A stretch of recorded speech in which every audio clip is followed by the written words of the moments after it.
Hello and welcome to this video. This is going to be my June TBR and also my TBR for the Whatever-You-Want-A-Thon, or Whatever-A-Thon as I'll be shortening it, which is a month-long readathon hosted throughout the month of June by Maddie from Book Browsing Blog, one of my favourite booktubers, and it's a readathon I'm really excited to get into. It perfectly fits both my competitiveness and my love of statistics and organising books and fitting challenges, so it should be a really good month of reading for me.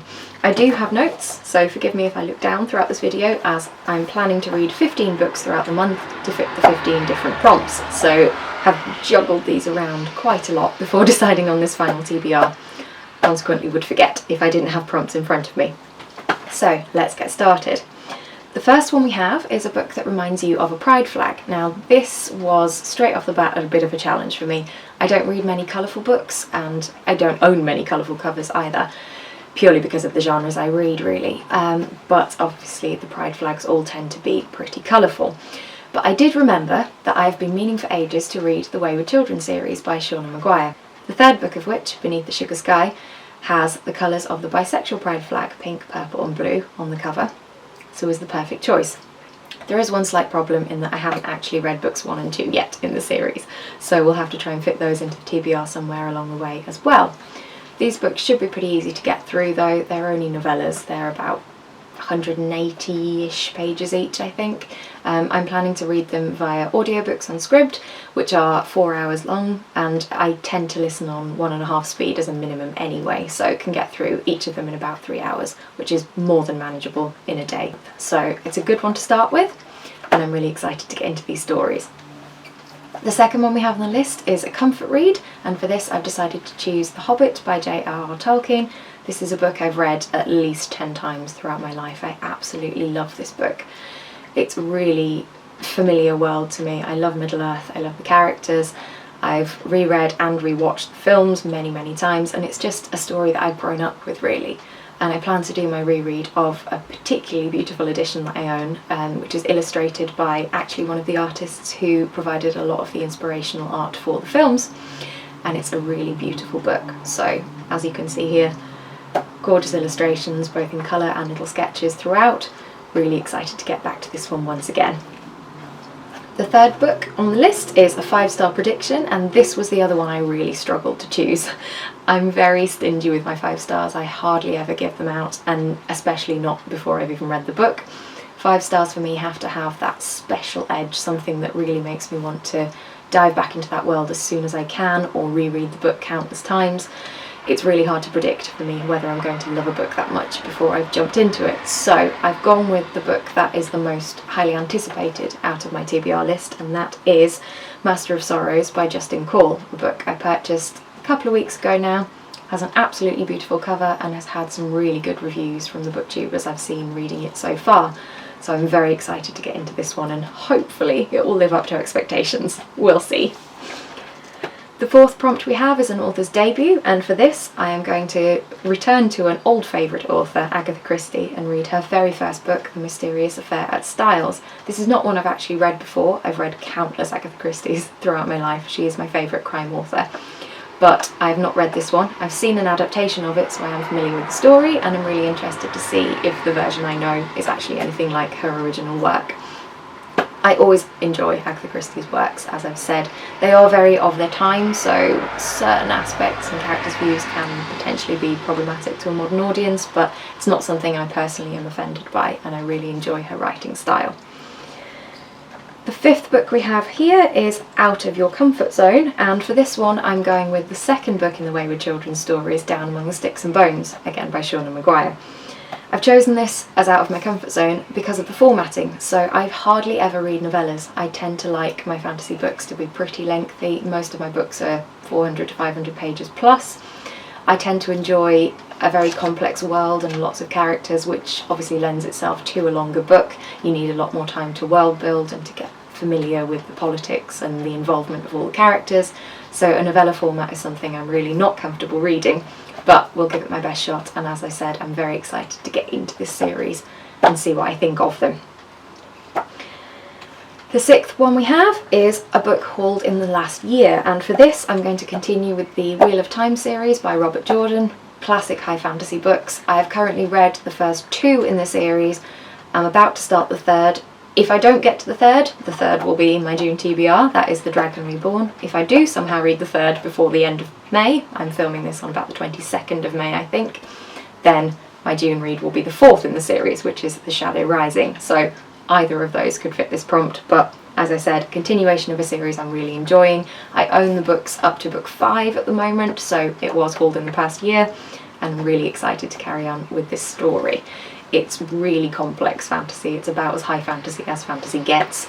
You have many different races, you have a very complicated world, you've got a big map at the front of the book, you've got different languages, different cultures, very Tolkien-esque really, but a really enjoyable series. I have a long way to go with this series though. I think there's about 15 books in there, so me being on books 3 to 4, I haven't really made a dent in it yet, but maybe over the next couple of years we'll get through all of them, who knows. The 7th book I have is a book that is indie or self-published, and for this I've gone with Retribution Rails by Erin Bowman. I read another of her works, which is a companion novel to this particular one, both of which are Western books, very unusual for a modern audience. I really like Westerns in terms of films, but have only ever read the one Western book before this, so really excited to see if I like this one just as much as the previous one. I found the world really easy to get into and very visual in her writing style, and also she writes in the accent of a person from that area and time period, so it was really interesting to actually put yourself right in the mindset of a person from that time. So hopefully this one is just as enjoyable as the first.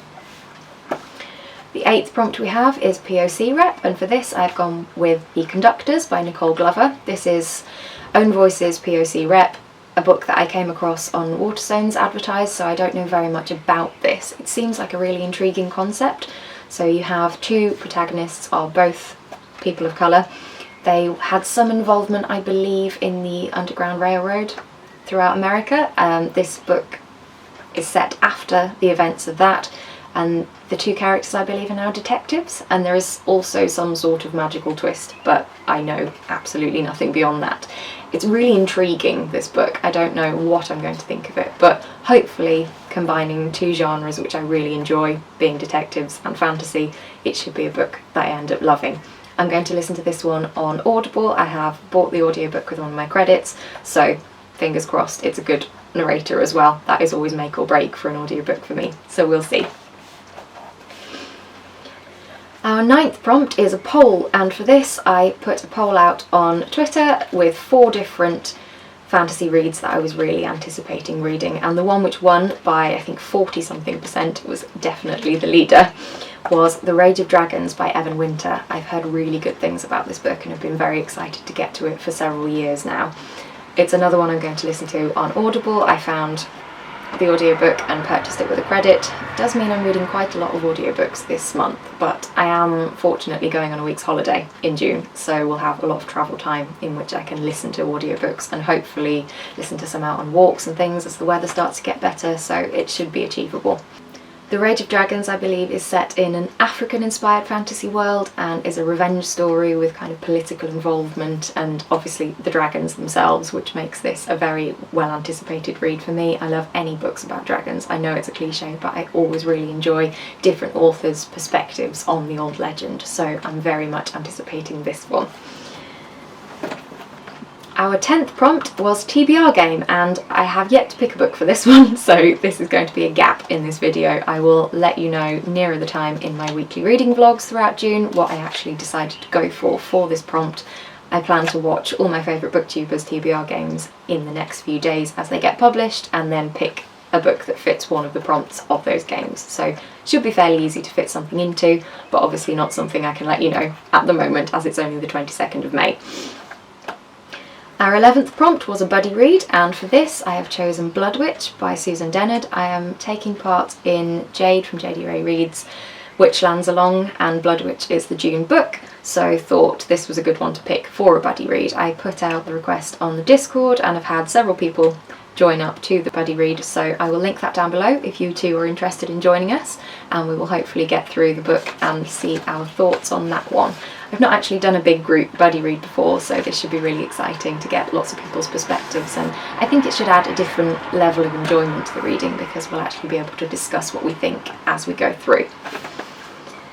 Our 12th prompt is Disability or Mental Health Rep, and for this I have gone for the first of the Wayward Children's books, Every Heart a Doorway, again by Seanan McGuire, as I have said.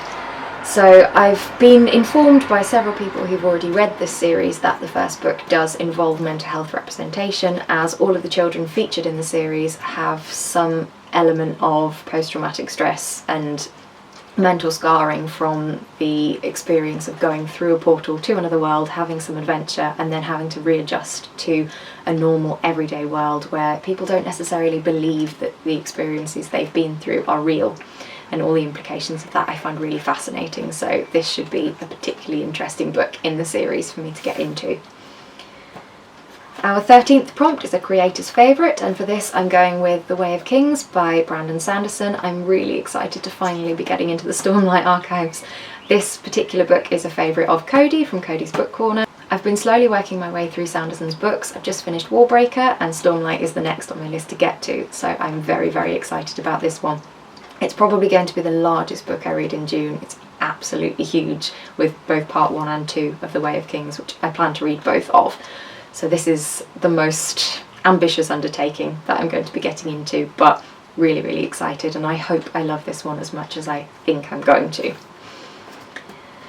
The 14th prompt is Team Colour, and for this I've gone with Black Wings Beating by Alex London. This is a recommendation I've actually had from Maddie, who's hosting this readathon. She recently read it and I saw her review it in one of her vlogs.